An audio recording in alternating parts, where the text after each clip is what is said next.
Pretty much everyone is familiar with the ride, It's a Small World. The annoyingly monotonous jingle has famously been known to drive people out of their minds, no matter how much of a fan of Disney they are. However, what most people don't realize about it is that there's a reason for its surface-level optimism and droning repetition.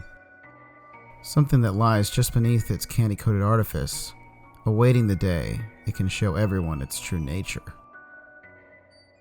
After my wife passed away, I got really into paranormal research, with the futile hope of somehow figuring out a way to contact her in the afterlife. Although through years of attempting, I never truly found anything that was substantial proof of life after death. I even made somewhat of a name for myself across the country for being the ghost hunter who doesn't believe in ghosts. That would all change when I was contracted to investigate the Small World ride at Disneyland. I was contacted in secret by an area manager and forced to sign NDA after NDA saying that I would not tell about the things I was going to see. However, this story needs to be heard. The manager communicated to me that guests had been reporting to him that they were noticing strange things occurring on the ride as of late. After reading a few written reports from them, I can say I was definitely very intrigued. One woman claimed that as she was riding the ride herself, she heard something scratching across the bottom of her boat. Thinking it was just the old ride track, she peeked over the edge and witnessed the face of a Small World doll looking up at her from underneath the water. She then claimed that her boat stopped and several of the other characters turned their heads and stared right at her. She apparently then jumped off the boat and ran away screaming. Then another account was from a small boy who claimed that the characters in the ride had spoken directly to him and asked if he would like to come live in their village. The boy then fell in the water, climbing out of his boat, and nearly drowned.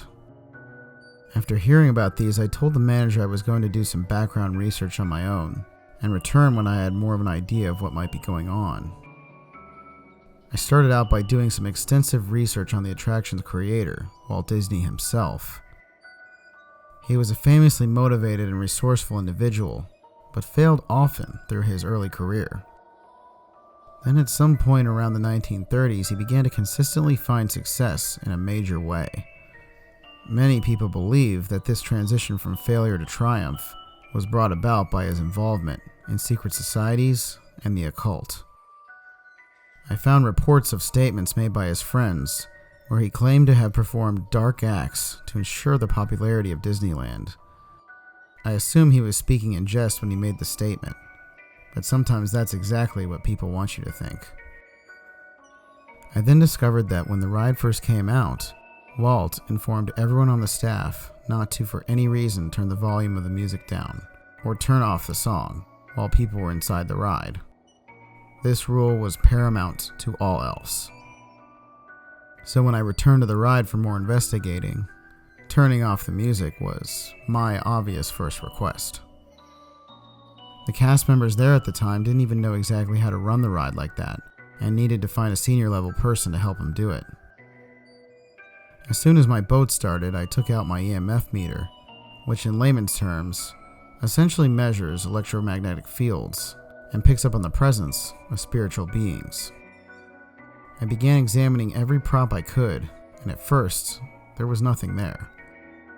That was until I got to the island portion of the ride, with all the guys with the tiki masks.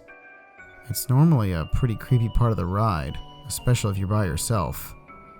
But without music, it was truly disturbing. I then saw something hide behind these wooden trees. It was about the size of a little kid, and as I approached closer, I saw it ducking in the shadows.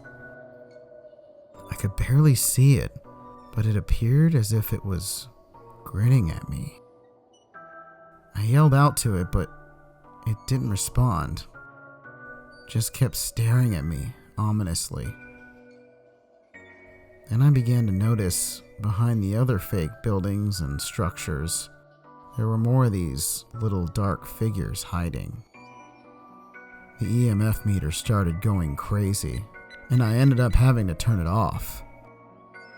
Then in front of the boat from beneath the water, a body floated to the surface, and it belonged to my lost wife.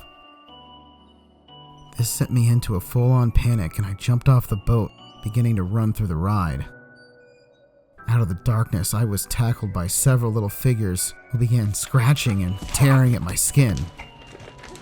Then in the chaos, I looked up, and a figure with a giant smiling tiki mask and a large wooden mallet began mechanically walking towards me, repeatedly swinging the mallet in my direction.